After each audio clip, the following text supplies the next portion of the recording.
it's me, Alan here, on Tag Tuesday to do a tag. And this tag has been going around. I've seen it not once, not twice, but 3 times today. Book Chat with Pat tagged me in this.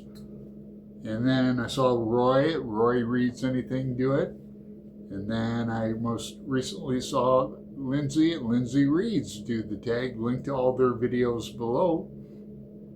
So it looks PDG to me.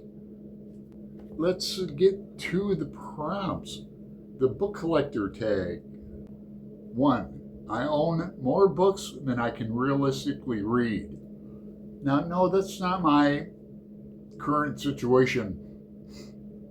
I know what you mean, though. Pat said yes to that, and Greg, obviously said yes too.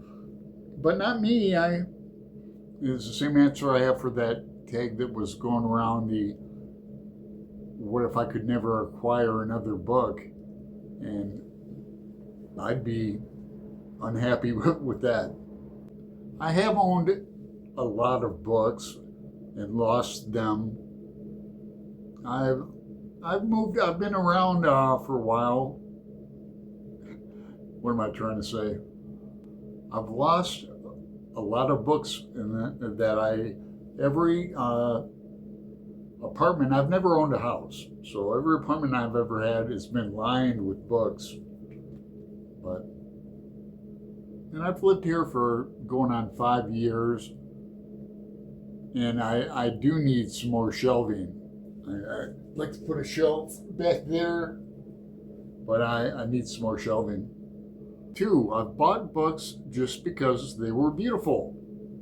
Yeah, I bought an edition of Dubliners when I was in Dublin in the mid-90s, just because it was a small, just kind of plain looking actually, but it was not leather or anything. It was nicely bound. And now I'll probably buy another edition of Dubliners too sometime. I recently bought the annotated and illustrated Dubliners and did a video on it a few months ago. It's a book that I bought twice, and I plan on keeping this one. I'll link to that video below too.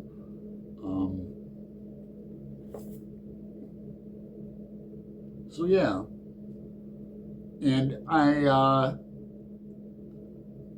thinking Pat used her copies of The Great Gatsby as an example. She's got a painted copy, anniversary copy. I've got, a lot of copies. I even have a graphic novel version of Dubliners. I'm going to be doing a group read of Dubliners in December. Pat and I and others. So details will come later. Prompt 3. Finding a great book is sometimes more exciting than reading it. I know what she means by this prompt. I have several books in my mind, like I'm always on the hunt when I'm out in bookstores, used bookstores. I always have my eyes peeled. So that if I come across them, it's exciting, but more than reading them, I DK about that. 4, I've bought duplicates by accident or because I liked a different edition. Oh yeah, I've got not 1, not 2, but 3 editions of Mason and Dixon. And I've got 2 editions of Against the Day by Pynchon 2. I've had to buy this Annotations in Finnegan's Wake. And one time I had a copy signed by the man himself, Roland McHugh, inscribed and signed.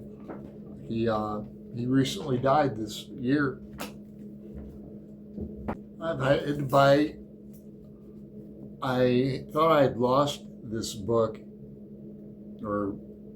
in Toledo, Ohio, So I bought another, and that's Annotations in Ulysses by Don Gifford. You like to read Ulysses, you need one of these. And lo and behold, my ex sends me a box, and this was in it, so I gave my extra copy to Greg. I don't even know two reference copies. Here's two different editions of The Magic Mountain. This is Johnny Woods. It's been out for like a long time, 30 years, but there's a new one by guy, his last name is Peel, Simon Peel, and that's just out. So I'd like to read it. Again, Book Chat with Pat is going to read that edition when we read this in our read-along November and December. But I had read this, the Porter edition, and it's not really recommended, though, if you have to read it. There's a translator named Constance, what's her name? Oh man, now I'm going to forget it.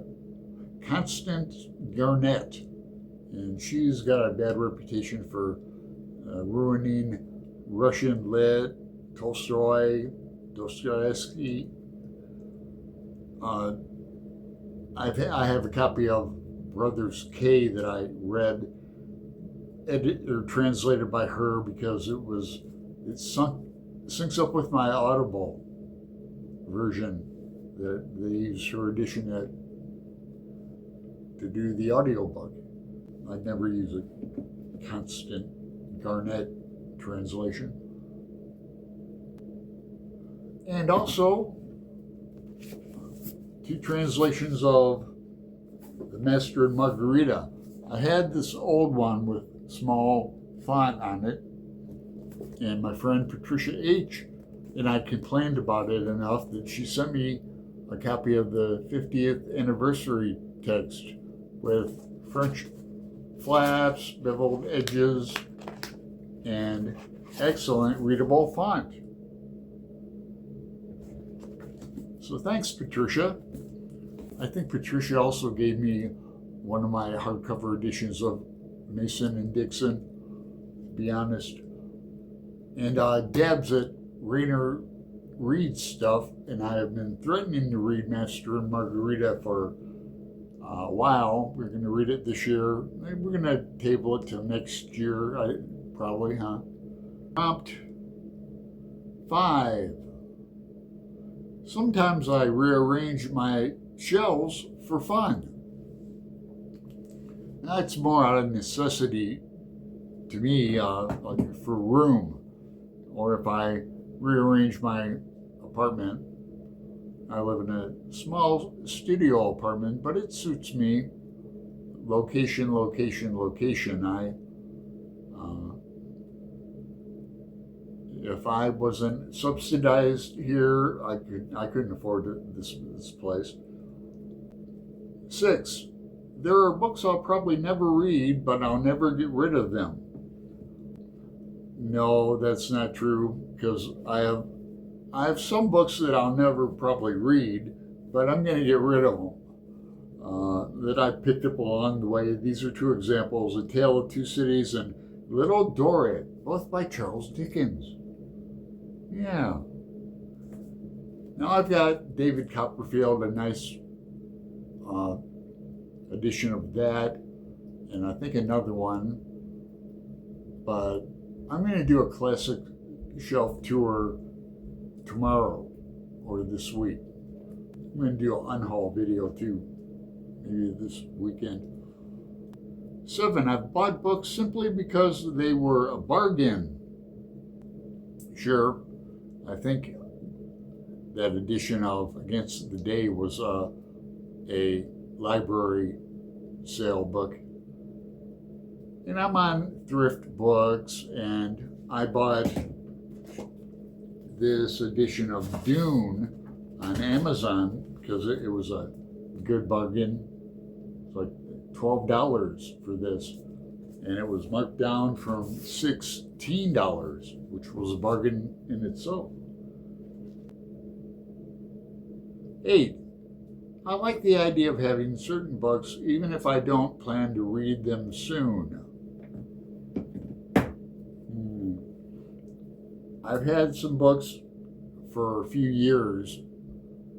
One is that Heinz Kidnap that I've talked about several times, but not really. Some maybe Gene Wolfe. Trying to get some excitement around it. Gene Wolfe, The Earth of the New Sun. Read all 5 books next year, but we'll see. In the spirit of the question, I don't think that counts because I do plan to read them fairly soon, within the years. And 9, what's one confession you have as a book collector? What's something you do that you think other collectors would understand?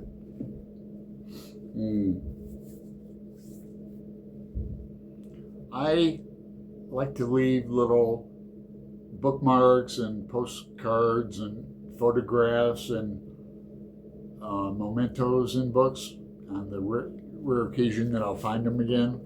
Like this has I did start reading this earlier this year. It has a bookmark from Powell's in it. Let me grab a book off the shelf that might have something in it. All right, let's look at this. This probably does. I've read this at least 3 times. The Illuminatus Trilogy by Robert Anton Wilson. Now I bet I have an index card in here. Let's see. Well, I've got a postcard.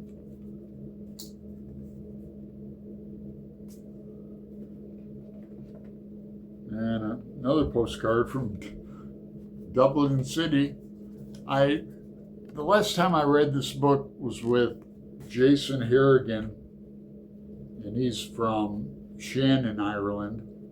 I'm trying to get Greg to buddy read this with me.